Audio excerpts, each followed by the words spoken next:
Testing. 1 million, 2 million, 3 million. That's working. Okay. I'd like to talk to you about your financial future, and I hope those figures become applicable to all of you as we go along. And I'd like to start by posing a problem for you. And incidentally, I'm just going to talk for a couple minutes, and we'll do Q&A, because what we want to do is talk about what's on your mind. But I'd like you to think about this for just a second. If, as we walked out of here today, I said I would like to buy 10% of your financial future, I was going to write you a check today, and from this day forth, you were going to give me 10% of everything you earned. How much would you want to charge me for that? I'm going to buy 1/10 of you. And I may take the low bid, incidentally, so be careful what you write down. Well, I think if you thought about that a little while, you can contemplate that for a few minutes. You know, you're going to get a check from me today, and you can do anything you want with the money, but from this day forth, you have to give me 10% of what you earn. I think it would be very foolish of you, any of you, if you asked for less than, say, $50,000. Now, it's going to be a few years before you're out earning money, and so I've got a few years of dead money there. But then I would start getting this royalty on you as you went along. So I really think that if you thought about it, most of you would want a fair amount more than that, and I think you'd be right. Fortunately, I didn't make this deal with anybody when I started out, so nobody's got a 10% royalty on me. But I think that $50,000 would sort of be the absolute minimum. And if you think about that, that means that right today, you are worth $500,000, because if 10% of you is worth $50,000 in cash today, your potential is worth a minimum on a 100% basis of $500,000. That is the big financial asset you've got. It's way more important what you do with that $500,000 asset that you own today than whether you decide to buy stocks or bonds, or whether you put your money in a mutual fund or pick your own stocks or anything of that sort. The biggest financial asset that you have going for you by miles is the value of your own earning power over the years. So that's really what you should focus on. If you're focusing on your financial future, that means you should focus on you. Because whether your 10% is worth $50,000 or $100,000 or $300,000, which would be $500,000 or $1 million or $3 million for all of you, whether it turns out to be one or the other is really dependent in a very large part on what you do in the next few years. All of you in this room have the brains to do extremely well in life. You've all got the energy to do extremely well in life, and then the question is, how do you apply it? If you've got a 200 horsepower motor, do you get 200 horsepower out of it? Do you get your full potential, or do you get 100 horsepower or 50 horsepower? Now, there's two things that can hold you back in getting the full horsepower out of your engine, whatever it may be. All of you have big enough engines. And one of those is a lack of education, but that probably isn't going to happen to very many people in this room. If you did have a lack of education, if you didn't have a chance to get a decent education in life, it wouldn't make any difference what that potential was, because you'd never unlock it. But the second most important thing, and equally as important, is in terms of the habits that you develop, in terms of what you do with yourself. When we hire people, we look for three qualities. We look for integrity, we look for intelligence, and we look for energy. But if they don't have the first one, integrity, the other two will kill you. Because if you're hiring somebody without integrity, you really want them to be dumb and lazy, don't you? I mean, the last thing in the world you want for them is to be smart and energetic. So smart and energetic only goes with integrity. But the nice thing about, you make your own decision on that. You can't change your IQ or how far you can throw a football or how high you can jump or the color of your hair very easily. But you can elect to have integrity that matches anybody else's. And if you match that with intelligence, which you have, and energy, which you have, you will get an extraordinary result, and you'd be very foolish to sell me 10% of yourself for $50,000. On the other hand, if you don't match it with that, your potential will, in a significant part, go unused. And I'll give you a little simple tests to apply in terms of thinking about the kind of habits you want to develop. Because you can have any habit you want to be. You can be lazy, you can be prompt, you can be late, you can be honest, you can cut corners. I mean, you have all these choices. And those are choices for you to make. Nobody else is going to make them for you. And I would suggest that you play this little game with me, too. Think about the person you would most like to be in life. So maybe it's one of your contemporaries, maybe it's somebody a little older, but pick out the person you admire the most, the person that you'd change places with if you could. And then write down why you admire them. Just put it on a piece of paper. And then figure out the person that you would least like to change places with you. Who really turns you off? Who do you find repulsive? And list the reasons why that person turns you off so much. And put those down on the other side of the paper. And then look at that list. And you'll find that everything on the left-hand side, what you admire in other people, the qualities they bring to life, cheerfulness, generosity, all kinds of things, you'll find those are things you can do yourself. It's very simple. You got to apply yourself, but the habits you form in doing that early on will carry you through life. And on the other hand, you'll find that the things that make people repulsive, selfishness, obnoxiousness, all these things, egotism, are things that no one has to have. If you find those in yourself, you can get rid of them as long as you get rid of them early. So all I suggest is that you write down a list of what you admire, what you find contemptible, and decide that the ones on the admired side are ones you're going to acquire for yourself. And if you do that when you're young, it'll carry you through the rest of your life. This doesn't work if you do it when you're 50 or 60. By then the habits are too well formed.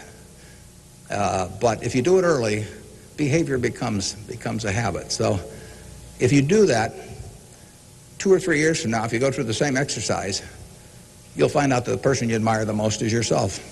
That can be a little dangerous under some circumstances, but it's not a bad thing. I mean, you want to be somebody you like, and you don't want to be somebody that you dislike. And form those habits early. You basically can't miss. Now, I'll give you one other small piece of advice that's just a corollary on this, and then we'll get to your questions. And that is, as a general matter, as a one piece of specific financial advice, I would say, avoid credit cards. Just forget about them. We're in various businesses that issue credit cards. The American public loves credit cards. But if you start revolving debt on credit cards, you're going to be paying 18 or 20%. And you can't make progress in your financial life going around borrowing money at 18 or 20%. You can make a lot of money by lending it out at 18 or 20% over time. If you can find anybody that's good that will borrow from you. But you don't want to be on the side of the equation that's always behind in life. I was lucky. I'd saved about $10,000 by the time I got out of school. That $10,000 was really worth millions I might have earned later on, because after you get a family and everything, the expenses roll in. But those were my tools to work with, but it was only because I was ahead of the game. If you're behind the game by $10,000 at some point and paying 18 or 20% interest on it, you will never, you'll never get out of it. So the trick, I've got a partner that says, all I want to know is where I'm going to die, so I'll never go there. And that's true in financial matters as well. You want to figure out where you don't want to be ahead of time and avoid that. And I get about a dozen letters a day from people who are having terrible problems. And there are two reasons why they have terrible problems. One is a number of them have had health problems of some sort. I mean, they have really been hit by or somebody in their family has been hit by some kind of catastrophic illness. And that is it's a terrible thing to happen to any family. And they run up bills they can't pay, and really only society can solve that one in terms of protecting people against that. That's just plain bad luck. But the other one is from people who run up credit card debt, and they're facing bankruptcy, or they've been through bankruptcy once before, and they owe a whole bunch of money, and they can't even pay the interest, let alone pay any principal. And half of my letters come from people like that, and that problem is avoidable. Catastrophic illness is not, but credit card debt is something you bring on yourself, and it's way better, it's way easier to stay out of trouble than to get out of trouble financially. And I will guarantee you, if you run up big credit card debts, you will be in trouble probably the rest of your life in terms of your financial situation. On the other hand, if you get ahead of the game, even it's on a very modest scale, so that money is coming in from investing, and people owe you money or equities owe you ownership, you'll be way ahead of the game compared to paying it, always paying your creditors every month. So my advice to you is, if you can't pay for it, don't buy it, and get yourself in a position where you can pay for anything, and then we'll be glad to see you at Borsheim's or the Nebraska Furniture Mart. Now let's have some questions. Do we have a mic out there that people can either go to or that travels around? And I can't necessarily see too well from we're going to have one mic on each side, so just raise your hand and wait for us to come to you. Okay, we have somebody up front who would like a mic. Anything that's on your mind, ask about. Don't be bashful.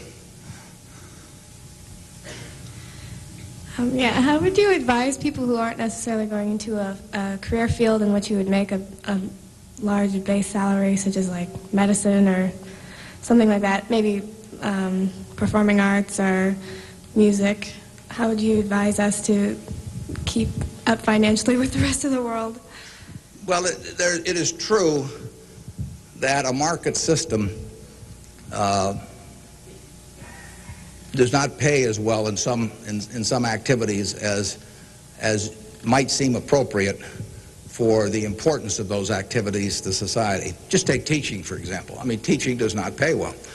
And what could be more important? I mean, you've got to be as interested in who the teachers of your children are as who your accountant is, or whatever, or who's winning the heavyweight title of the world, or that sort of thing. But it doesn't pay well, and it's a fundamental choice whether you're going to go into something.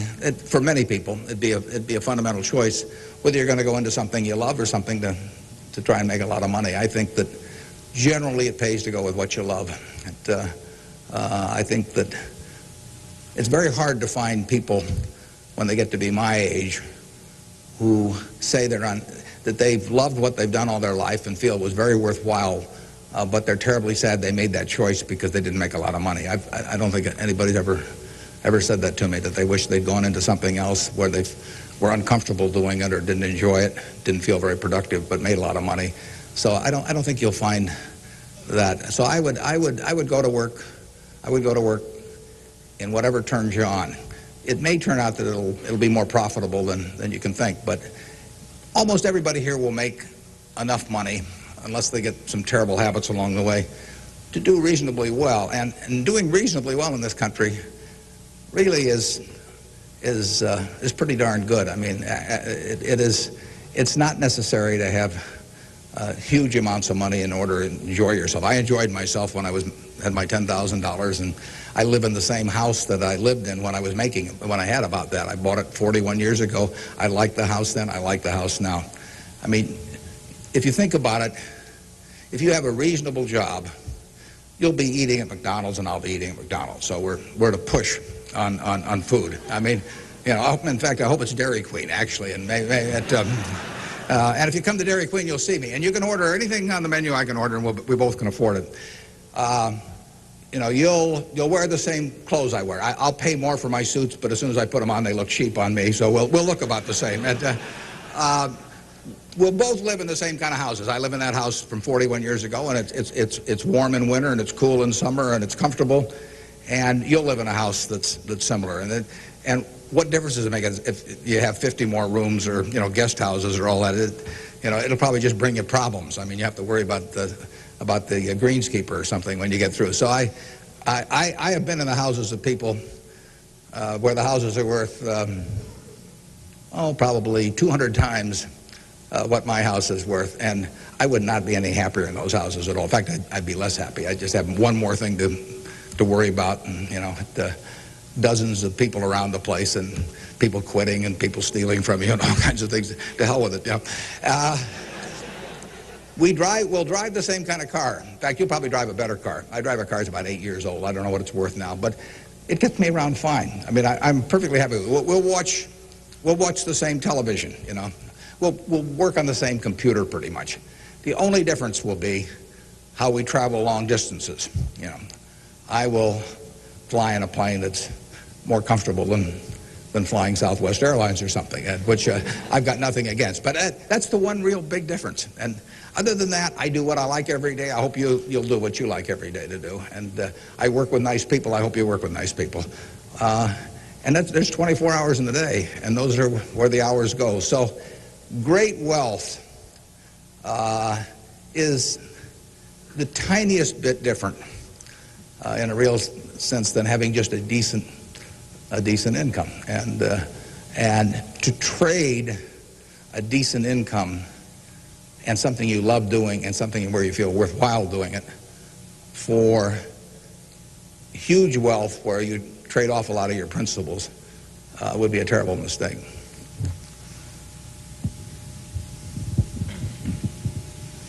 Would you acknowledge your success more on yourself or from the help and teachings of others? Well, I was very lucky in life. If you tell me who your heroes are, I will make a pretty good prediction about what you're going to do. And I had the right heroes. I was very lucky in life, and my heroes never let me down. And started with my dad, and then I had others in business, and so I have had great teachers. Some formal teachers, some that were just informal teachers by instinct or example.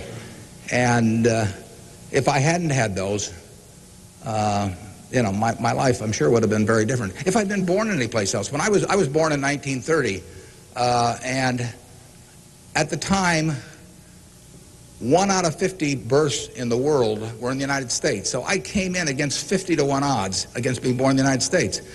I would have been a disaster, you know, if I'd been born in Afghanistan or Peru or someplace. I mean, I was extraordinary. I won the lottery the day I was born, you know, by being born in this country. So have you. I mean, the odds were probably 40 to 1 against you being born in this country, and they were 5 times more likely to have been born in China, or 6 times, or 4 or 5 times more likely to have been born in India or some other place where it would not have been as easy to exploit the full potential of your talent. So we've all won the lottery in that respect, and that's just plain luck. I mean, and I was lucky to be born at this time. I mean, capital allocation is something that pays off extremely well in this society now, but it doesn't pay off in other societies, and it didn't pay off, you know, many years ago. My friend Bill Gates says that if I been born a few thousand years ago, I'd have been some animal's lunch. You know, I can't run very fast, and I can't climb trees, and you know, I just happen. Those are talents. Nobody asked me to climb trees now, but there was a time when it might have been important. And incidentally, Bill would have been some animal's breakfast. I mean, he can't run so fast either. But in any event, you know, we are lucky. I mean, just imagine being born a couple hundred years ago with exactly the same talents and how far they would have taken you then. You know, the average person today lives so much better than the richest person lived 100 or 150 years ago. So I'm lucky in that respect. I was lucky to be born of terrific parents. I was lucky to be raised in Omaha in a great public school system. I got a start here in the first 8 grades that gave me a foundation that later, when I went off the track a few times, carried me through, because I had a terrific grade school education right here in Omaha at Rose Hill. And one of the reasons I had it, incidentally, is kind of unfortunate, but I had that great education in part because women were being enormously discriminated against. And so a woman at that time could be a teacher, she could be a secretary, she could be a nurse, you know, and that was about it. So you had half the talent pool in the United States limited to just a few jobs. So you had an abundance of talent in those activities like nursing or teaching, because that talent with males was spread across every form of work activity there was, but with women it was concentrated in a few areas, and that benefited me. It's kind of sad because it didn't benefit those teachers, but I was very lucky, and I've really been that way all my life. And what I do is important as, you know, what a good teacher does or a good nurse does or something of the sort. You know, I think that's quite questionable.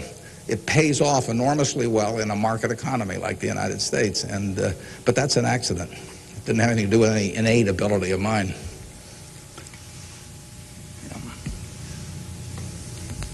My name is Marina Tsed, and I attend Omaha Central High School. Good for you. Fine institution. Now, Mr. Buffett, technology has been a great factor in stimulating the world economy. What are your predictions for the future of the technology industry, and what is its future role in world economy and the United States economy? Yeah, well, there's no question it's turning the world upside down. It's done it somewhat already, but it will, it's just beginning, but it's moving very fast. I met Gates on July 15th, 1991. I was out there for a 4th of July celebration with a friend and who subsequently died, Meg Greenfield of the Washington Post, and she took us down to visit the Gates family. And he tried to educate me about high tech. And he'd had better luck with chimpanzees. I mean, I was really a disaster. But he's a good teacher. But one thing he told me was that at the time, he said, you've got this model in your head of the world, and your model has time and distance as very limiting factors. And he said, they aren't limiting factors anymore. He said, the cost of talking to somebody around the world or getting your message in front of somebody or publishing, he said, it's going to be zero, or so close to zero it doesn't make any difference. And, that was revolutionary. But it's happening already in a very, very big way. And it's just, 8 years later, and it's exploding. So high-tech, information technology, whatever you want to call it, is changing the world, and it's going to change it in a very, very big way. And it'll change, that's one of the things I think about in businesses we buy. We announced the purchase yesterday of a furniture retailer in Boston, in the Boston area. And, I think to myself, what effect does this new world have in terms of the internet on furniture retailing? You have to think about questions like that.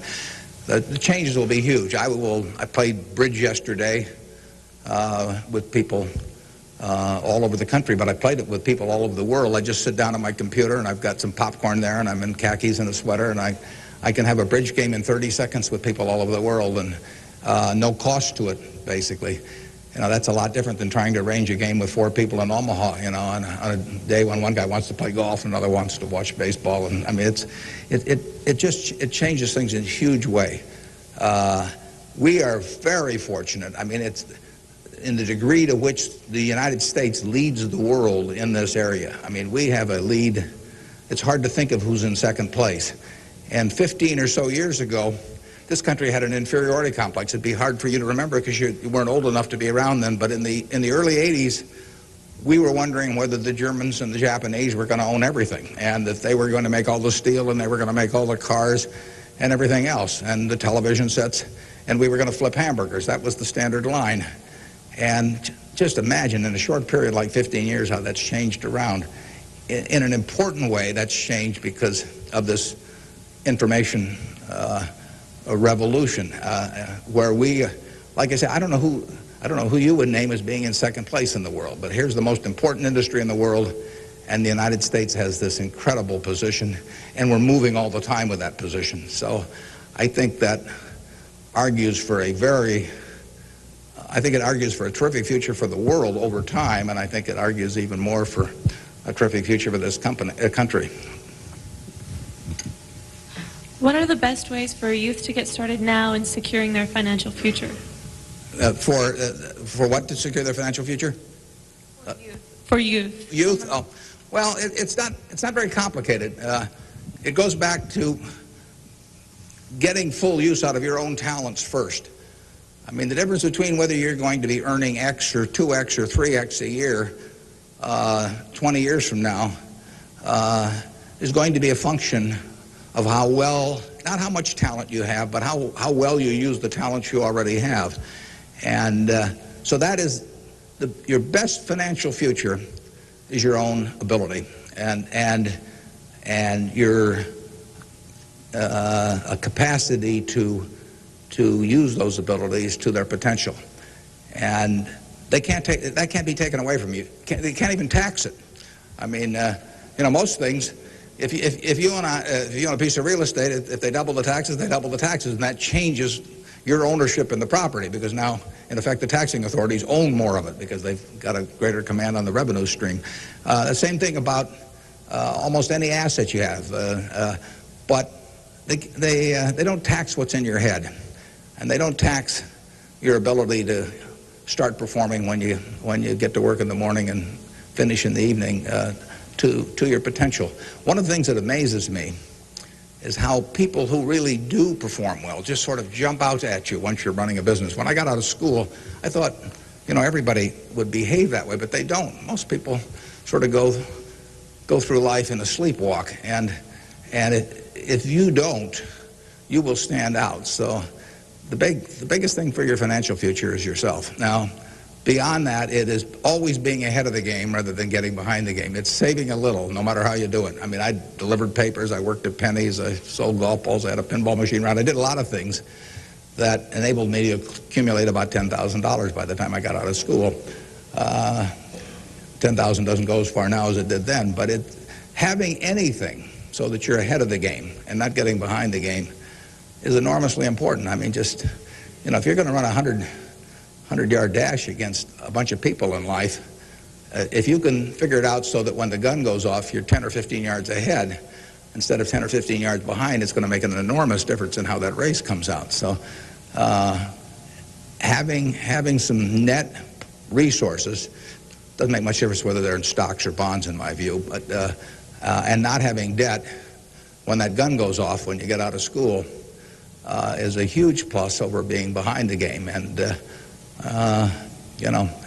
it may come from delivering a paper out in the morning, it may come from part-time work someplace, but put aside a few dollars for yourself so that when the time comes and you enter the workforce, you're ahead of the game and not behind. And then once you get there, don't get behind by buying a whole lot of things that you figure you're going to pay for someday while you're paying 20% interest in between. Students, if you could please say your name and school when you ask a question. Yeah, it's hard for me to see even where the microphone is, but I can.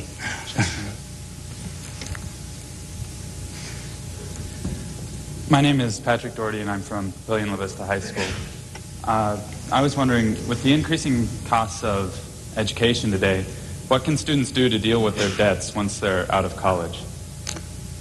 Well, that's a tough one. I mean, I guess I'd pay it off as fast as I could, and I would incur as little debt as possible before that time came. And I would say this, in my experience in business, there is very little difference, if any, between a very high-priced business education and what's available for a lot less money. So I went to the University of Nebraska at Lincoln my last year in college. I went to Wharton for a couple of years before that. I learned just as much at the University of Nebraska as I did at Wharton. And there's nothing against Wharton. I mean, it's just we had a very good school here. I had some terrific professors at Lincoln. And so I would not assume that if I was paying a few $1,000s for an education here in the state, for example, versus paying huge amounts elsewhere, that it was going to make a lot of difference. A lot of the education, you need to be prodded in the right direction, but an awful lot of it is self-taught. I mean, Andrew Carnegie did a wonderful thing in this country in terms of libraries, and I used to spend a lot of time at libraries. I even got locked in at the University of Omaha, what was then the University of Omaha, and I couldn't get out for hours. And one night I got so entranced with what I was reading. But there's all kinds of information available now with the internet. It's so much easier than it was then. So it's out there to be taken, and it isn't necessary to pay $30,000 or $35,000 a year to go to some big name school to get the education at all. I mean, if you're going to learn accounting, which is probably the most important course you'd take in business, if you're going to learn accounting, you can learn accounting absolutely as well, in my view, going to UNO as going to Harvard. I mean, I see. I'd bet on that, and so I wouldn't run up huge bills in terms of getting a business education. Now, if you're going to get a medical education, I mean, there's certain professions where there may not be any way around spending a fair amount of money and getting in debt to some degree. You've got to make that decision yourself, but I'd certainly try to minimize it. And And I would have it figured out how I would handle that debt in, say, a 5-year period after I got out of school, or I would think twice about incurring it. There's a question up here, if we can bring a microphone. My name is Kyle Clark. I'm here representing the Omaha Youth Advisory Council. What advice would you have for a forming nonprofit organization? For forming a nonprofit organization? Well, I've always tried to avoid forming nonprofit organizations. Well, that would depend entirely on what I wanted to accomplish. I mean, it'd be one thing if it was a hospital. It could be another thing. There's so many types of it. So you've got to get people that are experienced and involved in an entity like that. And but it depends so much on the objective you're working at. Yeah, no, I promised this young lady here microphone for a long time. Hi, my name is Kara Harbert, and I attend Millard West High School. And I understand that you're very civically involved, and I was wondering how important of a quality you think that is for an individual in life and why.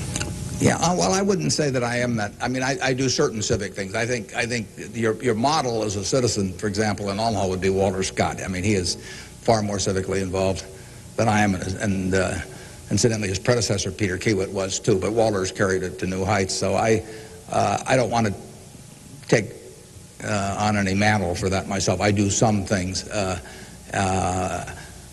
of the problems I have is I love what I do so much that it sort of takes over. I mean, I'm like a guy that likes to play a lot of golf or something, except I like the business I'm in. But I've got a family that participates very actively. Some of my children work on almost anything that comes along in the civic area. And, in the end, people do what they want to do to quite a degree. And I think I've never talked to anybody that enjoyed working in civic activities that didn't feel where it was very worthwhile after they've done it. I mean, they built something, and participating in building something is always a lot of fun. And actually, you can have a good time. We have this golf tournament, for example, in September, and we raise some money for civic things, but everybody has a good time, so nobody's paying any price by doing it. I'm having a good time. The people who come are having a good time, and we get to show Omaha off to people. But you should be enjoying things you go along, and you will if you work in civic activities that interest you. And you can do the same thing in politics. I mean, if you find political ideas or politicians who particularly you identify with, you can get a lot of self-satisfaction out of working, and you're doing something worthwhile. So just follow your instincts on that. That'd be my recommendation.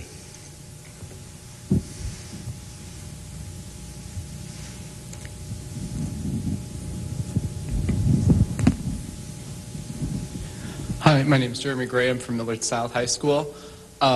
We're probably the elite youth of today, and I have a question. What do you see as the biggest economic problem facing the youth of today going into the future?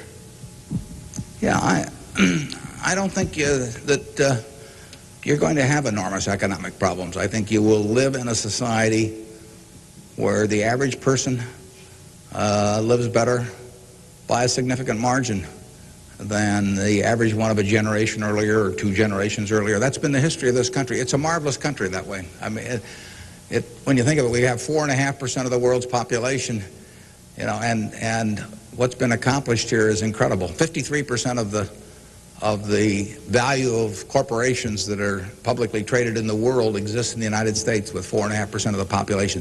This country always has done well. They say in stocks that you should buy stock in a business that's so good that even an idiot can run it, because sooner or later one will. And that's not terrible advice. Well, that seems to have been sort of the history of this country from time to time. I mean, we've had all these problems that have come along. If you look back on the last 100 years and list all the problems this country has run into, you can make a very long list. And a lot of people who focused on those problems at the time have missed the bigger picture. And the bigger picture is that every generation lives better than the one before it.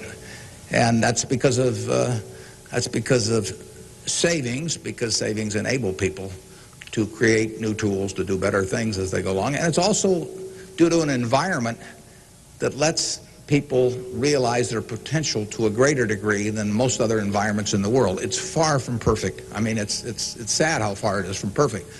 But it is better than anything else around. I mean, in this country, you don't have some commissar or something running a big business in this country. You've got a guy like Jack Welch. And a fellow like Jack Welch makes a difference of night and day in terms of the productivity of that business over a period of decades. And productivity is what causes the standard of living to rise. So a system that throws up the Jack Welches of the world to run businesses is going to have an enormous advantage over a society that does it by heredity or that does it by government edict.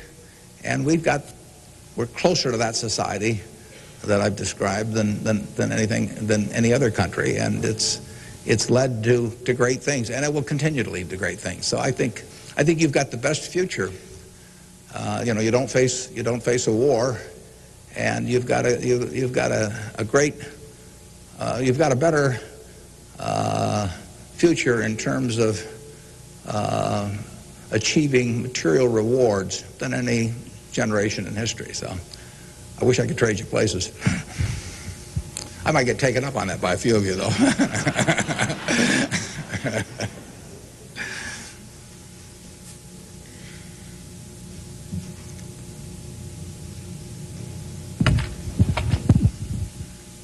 Hi, I'm Ryan Wilkins from Millard West High School, and I was wondering if you could speak for Mr. Gates were afraid of the impact on Y2K on the economy, or specifically the stock market. Yeah, well, I'm glad you gave me a chance to bring in other people, because I'm the last guy in the world understanding about Y2K. I don't know why this microphone's working. I don't know why lights go on. Or I flip on the switch of my television set and pray. I mean, it's all beyond me. But I would say this: the smartest people I know in that area, in large part, think it's going to be a non-event. In this country. I can't speak for the rest of the world, but so I think you'll wake up on January 1st and find the world hasn't changed from December 31st. Now, I would say this: you might get a whole bunch of friends to write you checks for $1 billion on December 31st and then deposit them, and who knows what'll happen? You can't lose anything. I mean, all they do is bounce, and if the system gets fouled up, you might find a lot of money in your account. But I wouldn't count on it. We own a company called Executive Jet. We have about 1,400 or 1,500 customers who own pieces of airplanes with us, and so we've got 160 of their planes and some of our own flying around. It'll be very interesting to me to see what the advance people let us know ahead of time when they want to use it. It'll be very interesting to see how many sign up for January 1st at 12:01. But it wouldn't bother me to fly them in the least on January 1st or do anything else on January 1st. Ideally, I hope they're getting prepared to watch the Huskers play in the big game. I'm Jamie Solis from Twin Valley, and I was wondering, how do you decide what you invest your time and money in? Yeah, well, I like to find businesses that have good economics. Now, what are good economics? Well, good economics are a business that has some kind of a moat around it that makes its product or its service or its location or something a little more desirable to the customer than any other sort of comparable product. The number one candy bar in the last 30 or 40 years has been Snickers. People don't fool around with different candy bars. They fool around with different length dresses. They fool around, with all kinds of things. But they don't fool around with candy bars because they figure, they're going to go in and lay out 50 cents or whatever it is and put it in their mouth. And they're not going to, for 50 cents and putting it in your mouth, I mean, you're not going to say, I'll lay out 45 cents and put something else in my mouth. So you find that very stable. And we like businesses that we think we can figure out where they're going to be in 10 or 15 years. I don't know where the information technology businesses are going to be in 10 or 15 years. I know where Snickers bars are going to be in 10 or 15 years. They're going to be selling just about the way they do now. I know where Wrigley's gum is going to be in 10 or 15 years. There's not going to be a lot of innovation in chewing gum. The Internet's not going to cause people to quit chewing gum either. Gates may think so, but I don't think so. But it's predictability regarding the sustainability of a competitive advantage, something special about a product. So we look for those kind of products, and then we look for people that are running the business that are honest and able. And, you know, it's easier to find people that are honest and able than it is to find businesses that are going to stay wonderful for a long period of time. There are a lot of businesses that looked like they were going to stay wonderful that really evaporated over time. But that's what we're looking for. And the nice thing about it is we don't have to find very many. If we find one a year, that's terrific. Because you don't need 100 or 1,000 great investment ideas to do well. You need a couple. And the discipline is the most important thing. We don't need brain power. We need discipline. You don't need 150 IQ to do what I do. Thank God. You know, you don't need 140. You don't need 135. You may need 115 or something like that. But you do need discipline. You have to wait until you see the fat pitch to swing at. Because investing is a no-called strike game. You know, if I were a baseball player and I only liked pitches 2 inches above my navel, you know, some guy could learn that and he could pitch me, you know, 3 or 4 inches below that, and I get called out on strikes because I never find a pitch I like. You can get called out on strikes in baseball. You have to swing at pitches that you don't even necessarily like, particularly after the count gets to 2 strikes. In business, you don't have to swing at anything. You can sit there and the paper says General Motors at 68, or it says General Electric at 115, or it says General Dynamics at 63. And if you don't like those prices, you don't have to swing. You can wait there day after day after day after day, and there are no called strikes. Now, when you swing, when you decide to buy something, then, you know, if you swing and miss, it's a strike. But it's a marvelous game to be in because there are no called strikes, and you can simply wait for that one time in a month or 6 months or a year or 2 or 3 years when you really know what you're doing, where you like the price, where you like the people running the business, and then you swing, and you only need a few swings in your lifetime. So that's the way we try to pick businesses. We try to stay with things we understand. I mean, there can be all kinds of wonderful investment opportunities out there that I don't understand. I don't know what cocoa beans are going to do next year. You know, maybe you know, but I don't know. I don't know what crude oil is going to sell for. But I don't have to know. I just have to know the things. I have to know what I know. I have to know where the limits of my understanding are, what I call what my circle of competence is. And if I'm only able to evaluate 5% of the businesses in the world, no problem. I just stay within that 5% and try and find something. And that's, most people get in trouble because, in investments, because they get itchy. You know, they can't discipline themselves, and they hear about other people making money. Nothing upsets people so much as to hear about their friends making money. I mean, that's very destructive to discipline because they think, you know, I'm smarter than that guy next door, and he just bought that new car with the money he made trading stocks on the internet, so why can't I? Well, the answer is you can't over time. You will lose money if you trade stocks actively. And it's hard to exercise the discipline. But anytime you buy something, you should be able to take out a one-page sheet of paper and say, I'm buying General Motors at 65. I'm buying General Electric at 150 because. And you should write down the reasons. If you can't fill out the sheet, if it's because somebody told me about it at a cocktail party last night, that's not good enough. If it's because my broker told me about it, that's not good enough. You know, it's you've got to have a reason for thinking that it makes an intelligent investment. You do the same thing if you're buying a farm or an apartment house. If you're buying a farm, you'd say, I'm buying this farm at $1,000 an acre because I think I can earn $60 an acre on it if corn sells at such and such and soybean sells at such and such and yield is such and such. And you'd figure it out. That's the same reason you buy businesses. And when you buy stocks, you're buying a little piece of a business. And that's probably the most important thing to remember in investing is that when you are buying a stock, you're buying a little piece of the business. And if you are buying it at an attractive price for the business, for the whole business, you're going to make money. And if you aren't, you know, over time you won't make money.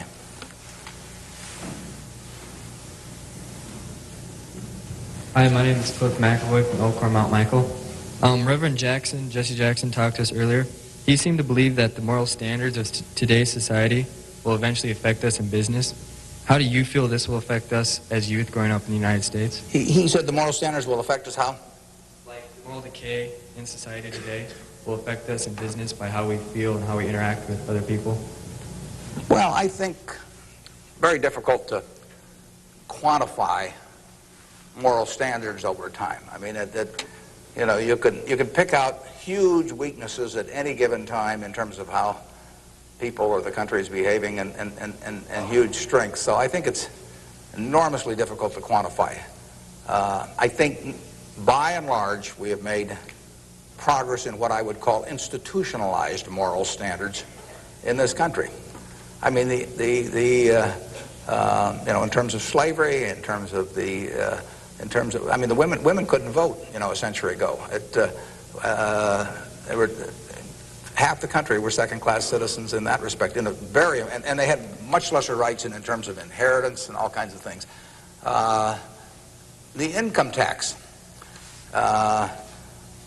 didn't exist 100 years ago, so the idea of taxing people according to how much that they benefited from society and their income didn't exist. So I think in terms of institutionalized moral standards, the country has made really quite significant progress in the last 100 years. I think, you know, there's an enormous distance to go. I think we're going in the right direction, maybe by fits and starts, but I think we're going in the right direction, and I think that you know, it will be a significant plus to everybody in this room if they live in a more moral society 40 years from now than a less moral. But I think the odds are that they will. I think the country moves in that direction. It's very difficult to do it, and all kinds of interests that work against it. But in the end, I think the American people want it. And you saw it in civil rights. I mean, it took television to dramatize what was going on, and people that weren't near it preferred not to think about it. But it got through to the conscience of the American people. And a lot of progress has been made there, and there's a lot left to be made, but it's better than it was. And the pace may seem very slow to those people involved, and I can understand that. The pace, you know, for women's suffrage, I mean, that went for decades and decades and decades. Women couldn't be on a jury. I was reading the trial of Clarence Darrow, which took place in California in about 10 or 11. You know, there were no women on the jury. The woman wasn't allowed to be on a jury. They weren't citizens in that sense. So it's the moral behavior of the country has, in my view, improved, but it, you know, and it'll continue to improve, and I hope you all in this room do your part to help it improve.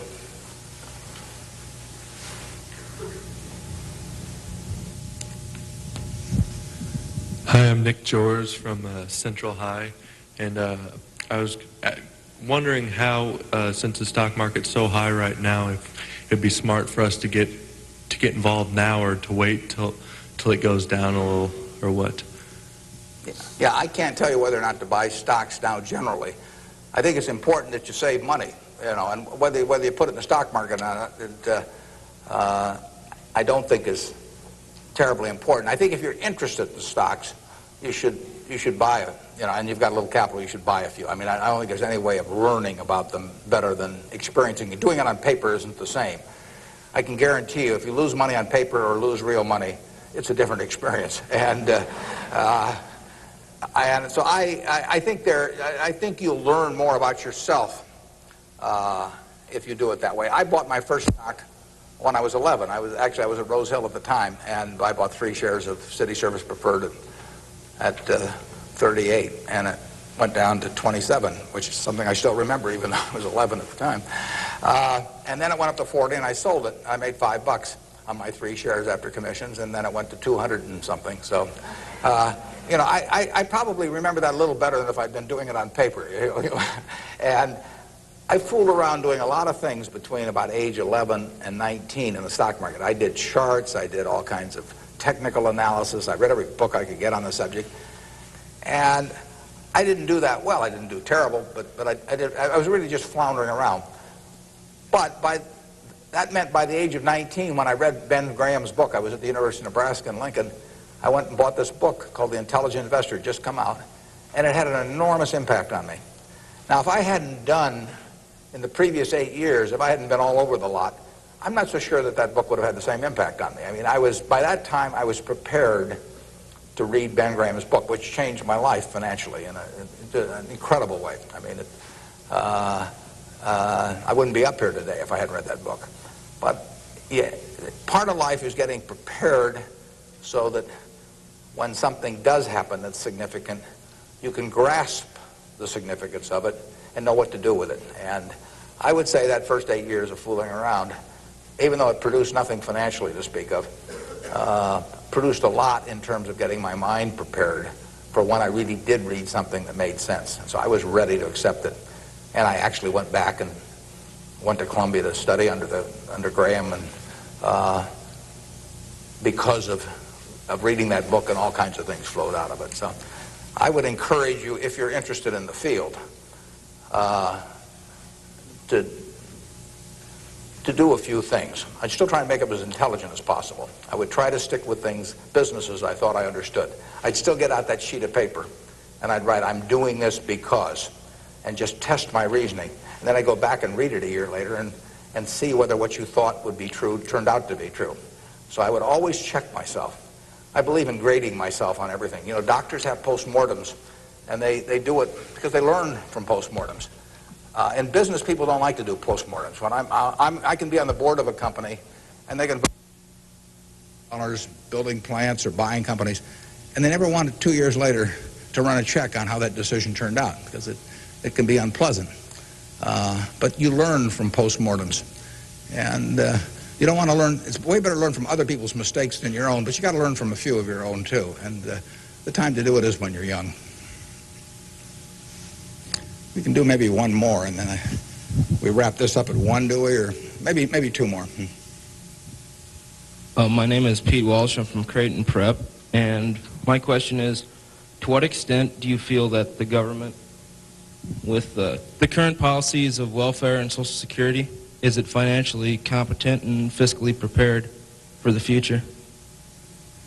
Well, I think that the country as a whole is quite well prepared for the future. That doesn't mean I would adopt every policy they have, but I think, A, we have an enormously rich society, and it'll get richer. Everyone isn't going to participate in that. Some won't participate because of physical disabilities, others because of mental disabilities, others because of shortcomings in the education they received when they were growing up, all kinds of reasons.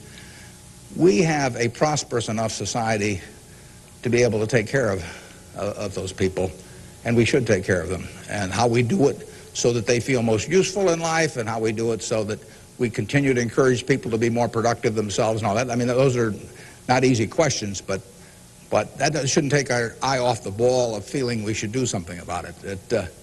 I pose this problem sometimes to people. I say, let's assume that it's 24 hours before you're born. And all of you can take this test, 24 hours before you're born.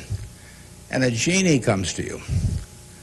And the genie says, what was your name again out there?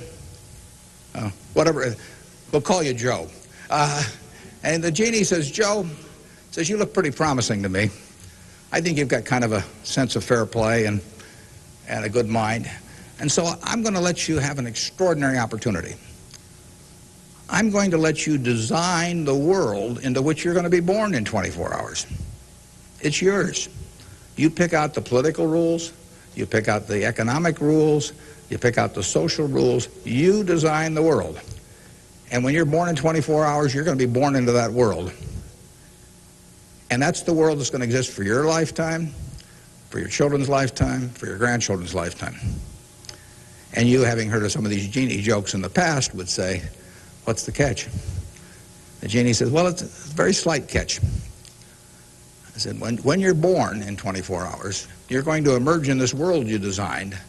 But what you don't know is whether you're going to be born black or white, male or female, rich or poor, bright or retarded, able-bodied or infirm, in the United States or Afghanistan. All you know is that you're going to reach into this barrel, which now has 6 billion balls, as we know, representing one person, every person in the world, and you're going to participate in what I call the ovarian lottery. You're going to take one ball out of that barrel, and you're never going to get another ball. That's you. You're going to get one ball, and now you're going to emerge. Now, what kind of rules do you want to have for that society, not knowing which ball you're going to get? Now, that I put to you is the way I think people should think about social policy. And if you're lucky enough to be born in this country, you've won the lottery already. But we should have a system, in my view, that encourages the Jack Welches and the Bill Gateses and all of that to work far beyond the time when it has any economic significance to them. We want people commanding those resources who are extremely able at commanding them. That's how the standard of living moves forward. So we should want, Tom Osborne coaching in Nebraska. We should want Bill Gates designing software, and we don't want to mix up those two. We don't want to get Bill coaching in Nebraska. So you want a system that gets people to their potential and puts them in the position where they can do the most good for society. But you also want a system for the people who get the wrong ball. I mean, somebody's going to get the ball, that says 80 IQ. Somebody's going to get the ball that says this disease or that disease early in life that cripples them. And we've got a rich enough society that we can take care of those people. And I think that, to get back to your question, I think that this society will move more and more in that direction. It has the capability of moving more and more in that direction as our resources and our output increases. And I think that it has the will to do that in a general way, although, like I say, there have always been lots of fits and starts. So there is no shortage in the United States of resources. There's no shortage of output. You have to have a system that encourages people to behave to the limit of their abilities and puts them in the right place. But then you have to make sure that everybody gets taken care of, too. Now, we can do one more, and then we'll break. I'll let the fellow with the microphone, or woman here, make the decision. Hi, my name is Ben Gold. I go to Brown Talbot. And I wanted to know, how do you think the media affects the world economically today? Well, it's a small question. Well, what it obviously does, simply because it's moved so far technologically, is it's brought it together in a big way. I mean, I was over in China a few years ago, and I was right after the time of the women's conference in Beijing, and I was reading the Chinese coverage of that conference, and of course it had nothing to do with what was taking place, but the internet was coming in, and you can access the Washington Post or the New York Times or anything. I get the Washington Post at 9:30 here at night. In effect, I never could get it the next day through physical delivery, but by electronic delivery I can read it. Probably earlier than most of the people in Washington are reading it. So the ability to communicate and the degree to which the world can have awareness of what's going on every place in the world is just, it's been a quantum leap. And, that will have, there are a lot of things that come out of that. And net, they're a plus over time. But the ability of information to be available to everyone worldwide almost instantaneously, it can be huge advances in things like medicine, for example, just to pick one.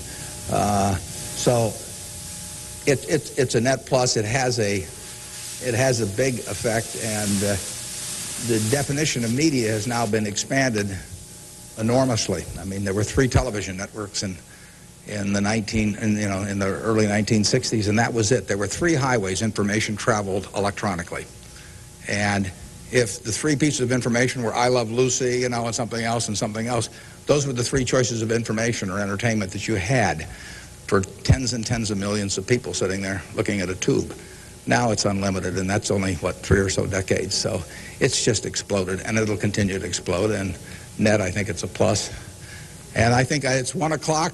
I want to thank you all. I wish you well. You're going to do terrific. Thanks.